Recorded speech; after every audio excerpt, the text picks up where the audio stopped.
Assalamualaikum warahmatullahi wabarakatuh. Perkenalkan, nama saya Dimas Satya Putra dengan NPM 23570510117. Di sini saya akan mengerjakan ulangan UTP yang dimana saya yaitu ganjil, NPM-nya ganjil dengan klasifikasi. Nah, di sini saya diminta untuk membuat program penggabungan algoritma genetik algoritmen atau GA dengan salah satu materinya seperti ini dengan ketentuan mahasiswa memilih kasus klasifikasi yang ganjil ini dengan menggunakan genetik algoritma sebagai bagian dari proses. Mungkin kita langsung aja ke uh, programnya. Ini untuk ketentuan-ketentuannya. Di sini kita langsung mulai aja. Oke. Di sini juga ada ketentuan di video. Di sini saya akan jelaskan. Yang pertama yaitu penjelasan topik studi kasus yang dipilih. Nah, di sini saya memilih studi kasus yaitu uh, student performance atau performa dari mahasiswa. Nah, di sini saya ini uh, ingin membuat program yang memprediksi apakah seorang siswa akan lulus atau tidak berdasarkan data pribadi dan akademiknya. Nah, di sini ada uh, contohnya di sini ada load dataset dari sini. Di sini ada yang namanya G1 sampai G2, G3 yang artinya itu nilai per semesternya per UAS UTS-nya ya. Jadi klasifikasi biner 1 itu lulus dan 0 itu tidak lulus. Jadi yang pertama itu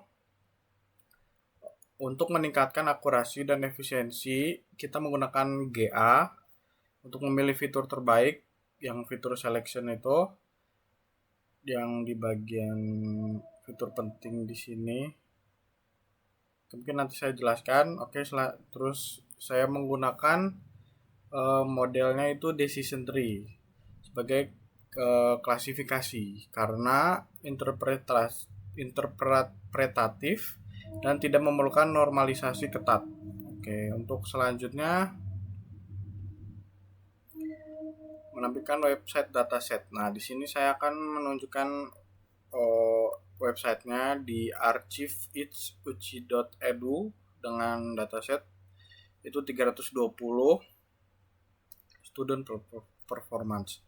Nah, di sini untuk data-datanya itu di bagian sini. Di sini yang kita data yang penting yang kita ambil itu di bagian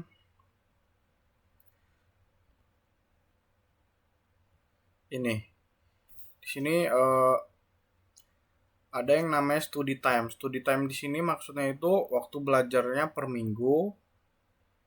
Dan selanjutnya itu failure atau kegagalan yang sebelumnya di kelas-kelas sebelumnya.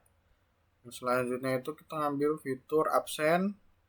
Di sini mengambil absen sebagai jumlah ketidakhadirannya. Selanjutnya itu G1, G2, G3 ini untuk nilai akhir dari mereka setiap ujian. Oke, langsung kita ke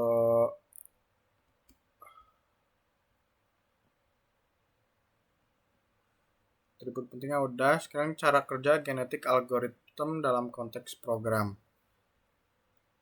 Nah, yang pertama itu kita di import di sini udah ada accuracy, decision tree, macam-macam ini untuk label data setnya di sini dengan klasifikasi biner yang satu itu lulus dari G3, yang 0 itu yang tidak lulus. Nah, di sini ada contoh datanya. Di sini ada 5 baris dari 33 kolom. Penjelasan cara kerja genetik algoritmnya. Oke. Nah, kita langsung ke bagian ini untuk preprocessing dengan setup GA. Setup GA-nya di bagian sini ada inisiasi populasi acak, biner yang baris biner, dan satu fitur dipakai. Ada fungsi fitness, akurasi decision tree dengan subset fitur seperti ini. Nah, untuk GA-nya itu di bagian sini itu genetik algorithm evolusi populasi. Nah, yang pertama itu kita inisialisasi populasi. Jadi setiap individu itu adalah array biner. Nah, terus menunjukkan fitur mana yang dipilih satu dan mana yang tidak. Satu itu yang dipilih, yang tidak itu yang nol. Selanjutnya itu fitness function. Bagian ini yang tadi, ini untuk akurasi decision tree-nya. Lalu seleksi ini di dev turnamen selection ini. Nah, di seleksi ini itu kita memilih dua yang terbaik dari dua individu acak.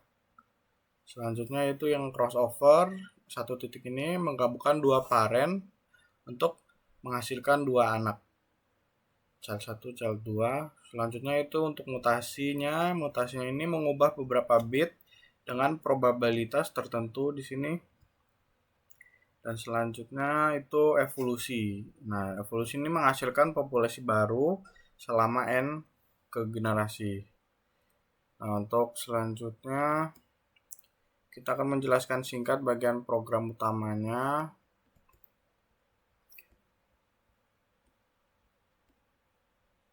Yang berprocessing ini. Jadi di sini tuh ada yang namanya female dan male, perempuan dan laki-laki, yang di encoding mengubah data menjadi teks angka.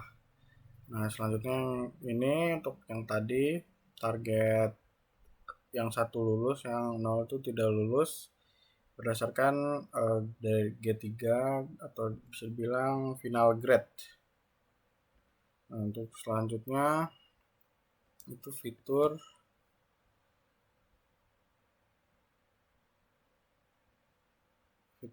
scaling, fitur skala. Ini untuk agar cocok aja dengan algoritma yang sensitif terhadap skala. Selanjutnya yang evolution ini yang tadi yang udah saya jelaskan. Ini proses berulang selama 30 generasi untuk mendapatkan kombinasi fitur terbaik. Selanjutnya model yang dipilih itu ya yang tadi decision tree. Yang selanjutnya itu visualisasi. Nah, di sini ini juga fitur terbaik yang dipilih di GA ini ada school, reason, travel time, study time, dengan penjelasannya yang di sebelumnya, yang di sini. Ini fitur-fitur yang penting buat yang fitur terbaik yang dipilih untuk GA ini dari evolusi mereka populasi ini. Nah, untuk visualisasinya di sini tuh visualisasinya itu menunjukkan peningkatan akurasi yang seiring evolusi per generasi. Jadi setiap generasi itu dia makin naik. Nah, untuk idealnya itu garis naik atau tetap ini artinya GA ini efektif di konversi genetik algorithm di sini tuh efektif untuk yang evolusi konvergensinya gitu, fitness dan lain-lain. Nah, untuk evaluasi model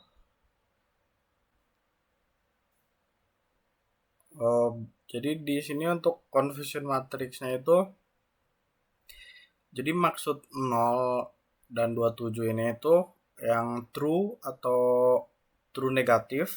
Jadi jumlah prediksi benar untuk kelas 0 atau tidak lulus itu 27. Dari banyaknya data yaitu 27 data. Nah, yang 0 ya itu. Nah, selanjutnya yang false positif itu Yang false positif itu yang nol ini. Jadi false positif itu tidak ada siswa yang diprediksi lulus padahal tidak lulus. Jadi kayak eh, yang harusnya lulus jadi tidak lulus itu nggak ada di sini. Jadi presisi banget di menggunakan decision tree ini. Nah, selanjutnya yang bagian bawah itu untuk yang kriteria yang selanjutnya itu siswa yang diprediksi tidak lulus padahal lulus. Nah, jadi yang harusnya lulus jadi tidak lulus ini ada 3 orang di sini. Jadi nggak selamanya eh, algoritma ini apa namanya sesuai gitu. Nah, untuk yang selanjutnya yang 49 ini jumlah prediksi benar untuk kelas yang lulus ini ada 49. Jadi 49 ini benar dan lulus. Nah, selanjutnya itu di sini precision. Maksudnya precision ini menunjukkan bahwa model memiliki tingkat akurasi yang sangat tinggi dengan memprediksi kedua kelas. Prediksi yang pertama itu untuk yang 0 dengan 0,90 dan untuk kelas yang lulus itu 1 yang berarti modelnya sangat baik menghindari kesalahan positif palsu. Nah, yang selanjutnya itu recall. Di sini recall ini mengindikasikan kemampuan model dalam menangkap data positif. Recall untuk kelas 0 adalah 1 dan untuk yang kelas 0 ini model berhasil menangkap semua kelas 0 dengan benar. Nah, sementara itu yang kelas 1 yaitu 0,94 yang menunjukkan sedikit kehilangan prediksi pada kelas 1. Yang kelas 1 yang lulus. Selanjutnya yang F1 score ini mengukur keseimbangan antara precision dan recall. Jadi F1 score untuk kelas 0 ini adalah 95. Nah, dan kelas 1 ini 0,97. Jadi menunjukkan kinerja yang baik pada kedua kelas tersebut. Nah, untuk support di sini yaitu datanya. Jadi yang 0 itu ngambil yang tidak lulus ini ada 27. Ngambil data 27 dan 52 ini untuk yang lulus. Nah, di sini akurasinya berdasarkan gabungan dari ini dia menampilkan 0,96 akurasi yang bisa dibilang bahwa akurasi ini menunjukkan keberhasilan. Jadi prediksinya tuh hampir perfect lah bisa dibilang. Nah, jadi dengan keseluruhan model ini menunjukkan performa yang sangat baik dengan akurasi tinggi dan keseimbangan yang baik antara precision dan recall sehingga dapat diandalkan untuk memprediksi kelulusan siswa dengan sangat baik. Oke.